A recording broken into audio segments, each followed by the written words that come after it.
नमस्कार दोस्तों। Actors guide के 14th पार्ट में आप सबका स्वागत है। पिछले पार्ट में हमने स्पीच पर बातचीत शुरू की थी, उसको कंटिन्यू करेंगे।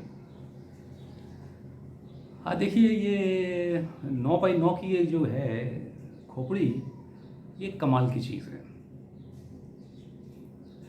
मतलब आप तय करते हैं कि सोचते हैं कि मुझे वहाँ जाना है, 3 किलोमीटर दूर जाना है, और आप पहुँच जाते हैं। यहाँ सोचा और पहुँच गए। कोई ब्रेक की ज़रूरत नहीं है, कोई एक्सीलेटर की ज़रूरत नहीं है, कोई स्टीयरिंग की ज़रूरत नहीं है, कोई गियर की ज़रूरत नहीं है। सब ऑटोमेटेड है हमारे अंदर। यहाँ से हम सोचते हैं और सारा कुछ हो जाता है। तो ये कमाल की चीज़ है। ऐसे ही साउंड के बारे में भी हमारा दिमाग बहुत सेंसिटिव होता है। बॉडी के बारे में तो है, बॉडी को कंट्रोल करता है, पूरी बॉडी को कंट्रोल करता है। पूरी दुनिया हमारे दिमाग में चलती रहती है।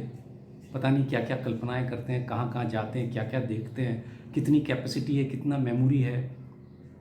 एक बहुत बड़े साइंटिस्ट ने कहा है कि हम तो 10% भी यूज़ नहीं करते अपने दिमाग का। आम आदमी 10% भी यूज़ नहीं कर पाता है, इतनी कैपेसिटी है। अब देखिए साउंड सेंसिटिव हम कितने होते हैं कि सैकड़ों की भीड़ हो और आप आवाज़ देते हैं किसी एक नाम से, जिसका वो नाम है वही पलट के देखता है। और रिलैक्स करने के लिए भी अब देखिए आप, अगर आपको रिलैक्स करना हो, ध्यान में जाना हो, तो आप बैठ करके आंख बंद करके सिर्फ कानों को खोलिए और आसपास की साउंड सुनिए। एक कौवे की आवाज़ आ रही है, पंखा चलने की आवाज़ आ रही है, किसी के बोलने की आवाज़ आ रही है, कहीं कुछ रखने की आवाज़ आ रही है किसी की फ्लैट में। ऐसे सारे साउंड्स को पर गौर कीजिए, ध्यान ले जाइए। धीरे धीरे धीरे धीरे आपकी बॉडी अपने आप रिलैक्स हो जाएगी, और उसके बाद आप धीरे से यहाँ कंसंट्रेट कीजिए और आप ध्यान में चले जाएंगे। कमाल है साउंड से, सिर्फ सारे साउंड्स को एक साथ सुनना। हम नॉर्मली ध्यान नहीं देते हैं, कानों में सब जाता है, हर साउंड जाता है, लेकिन हम नोटिस नहीं करते हैं। जैसे ही आप एक साथ सारी सराउंडिंग की साउंड्स को नोट करेंगे, बॉडी रिलैक्स हो जाएगी। कमाल का सिस्टम है।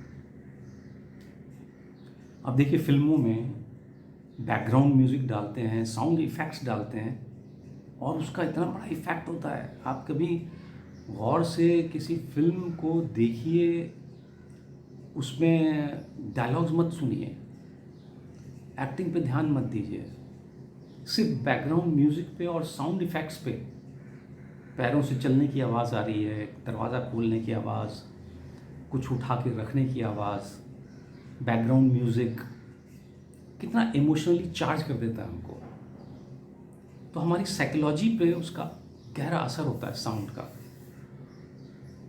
ऐसे ही हम जो बोलते हैं शब्द, उनका बहुत गहरा असर होता है। इस पर गौर जितना आप करेंगे उतना ज़्यादा मज़ा आएगा, बहुत समझ में आएगा।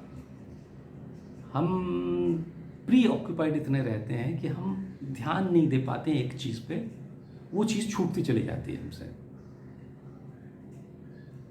आदमी, इंसान कितना लकी है कि उसको बॉडी मिली है, दिमाग मिला है, इतना सारे सिस्टम है अंदर। कमाल है। और ये एक एक्टर को दूसरे प्रोफेशंस की बजाय एक्टर को बहुत बड़ा बेनिफिट है ह्यूमन बॉडी को स्टडी करने का, अपने सिस्टम को स्टडी करने का, ह्यूमन साइकोलॉजी स्टडी करने का। बहुत सारे सब्जेक्ट इन्वॉल्व हैं इस प्रोफेशन में। आप सोचते चले जाइए। सोशली बहुत अवेयर होना पड़ता है एक एक्टर को। हिस्ट्री पढ़िए, जिस भी सब्जेक्ट का आप काम कर रहे हो उस सब्जेक्ट में घुसना होता है। मज़ा आता है, बहुत मज़ा आता है। अब देखिए आपको मैं कुछ ध्वनि शब्दों की ध्वनि की ओर ले चलता हूँ। अब जाने अनजाने देखिए हम कैसे शब्दों के आकार से उसका मतलब निकालते हैं, उसका मतलब प्रोजेक्ट करते हैं। जैसे एक शब्द ले लेते हैं छोटा। अब हम इस बारे में सोचते नहीं, लेकिन आप सोचेंगे, ध्यान देंगे तो बड़ा मज़ा आएगा।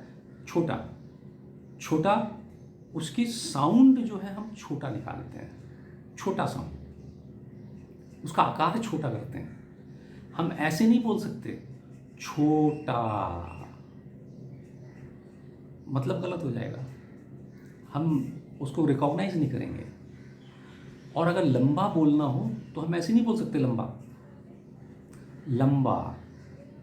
और अगर बहुत लंबा बांस है वो हमको दिखाना है तो बहुत लंबा है, वो जितना लंबा है उतना लंबा लंबा हो जाएगा। दूर, दूर है, दूर है, अरे नहीं नहीं, दूर है, अरे दूर है। देखिए आकार से हम कैसे खेल रहे हैं, ध्वनि इस तरह की निकालते हैं, इस तरह का आकार उसका बनाते हैं कि उसका मतलब बदलता चला जाता है। हम लंबा को लंबा नहीं कर सकते। गोल, देखिए गोल का आकार अपने आप बन रहा है, जरा सा हम ध्यान देंगे। गोल, गोलमाल, गोलमाल, गोलमाल। तो बोलने में शब्द का अर्थ जो है उसको हम ध्वनि से आकार देते हैं। जैसे डम डम डमरू बज रहा था, डम डम डम डम डमरू बज रहा था। देखिए आप ध्यान देंगे तो ध्वनि जो है बिल्कुल अलग तरह की निकल रही है। हम उसकी डमरू की ध्वनि के साथ अपनी ध्वनि को जोड़ रहे हैं। डम डम डमरू बज रहा, डम डम डमरू बज रहा था। छन छन छन छन पायल बजी, छन छन छन छन पायल बजी। कल कल कल कल पानी बह रहा था। बहुत भारी है। तो इसके प्रयोग कर करके देखिए, बहुत मज़ा आएगा। और जब हम अभिनय करते हैं तो इस तरह की ध्वनि और आकार से शब्दों को हम मतलब देते हैं। ये बहुत अपने आप में इंटरेस्टिंग है। अब एक ही शब्द को ले लें तो देखिए ध्वनि से हम कैसे खेलते हैं। अब मान लीजिए मैंने एक शब्द ले लिया आलू। आलू का कोई भावनात्मक रूप नहीं है। आलू एक सब्जी है, एक चीज़ है, भावनाओं से वो नहीं जुड़ी हुई है।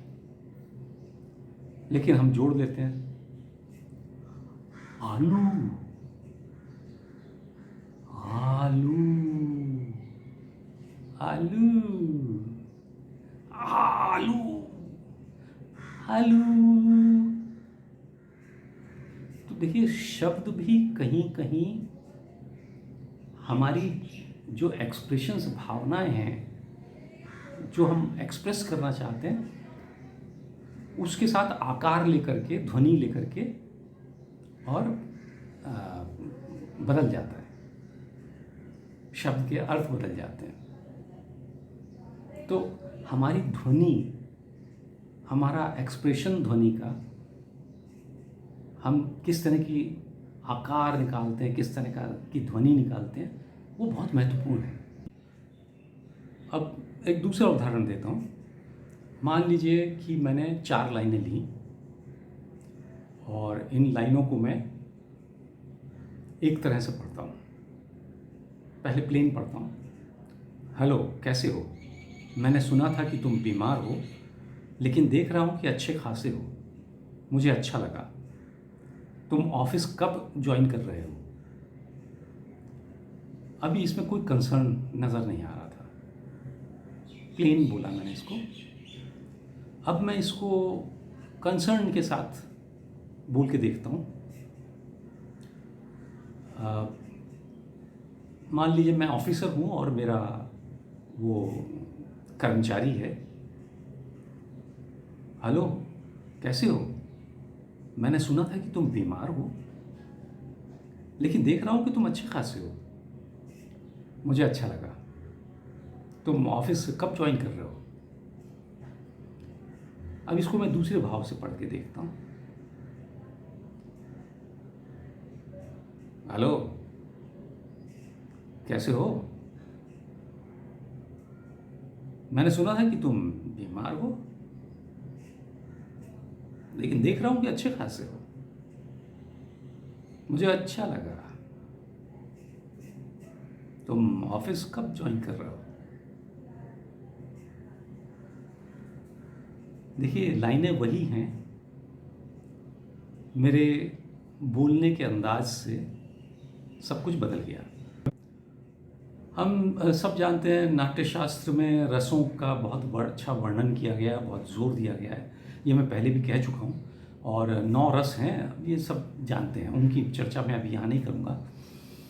लेकिन वो बोलने के तरीके से उन भावों को हम प्रदर्शित करते हैं। जैसे कोई एक शब्द ले लेता हूँ, अच्छा। अच्छा, अच्छा, अच्छा, अच्छा, अच्छा, अच्छा, अच्छा, अच्छा। तो देखिए, ध्वनि, मेरे चेहरे के भाव तो अलग हो ही रहे थे, लेकिन ध्वनि का भी अपना बड़ा महत्व है। तो ये ध्वनि ध्वनि को लेकर के हमने बातचीत की। और स्पीच बहुत बड़ा सब्जेक्ट है, लेकिन इसको अभी यही ख़त्म करते हैं। फिर आगे और इसको दूसरे तरीके से ये सब्जेक्ट आएगा बीच में चर्चा में, तो इस पर और बातें होंगी। अब इसको बहुत लंबा नहीं करते हैं, तो आज यहीं ख़त्म करते हैं। Thank you.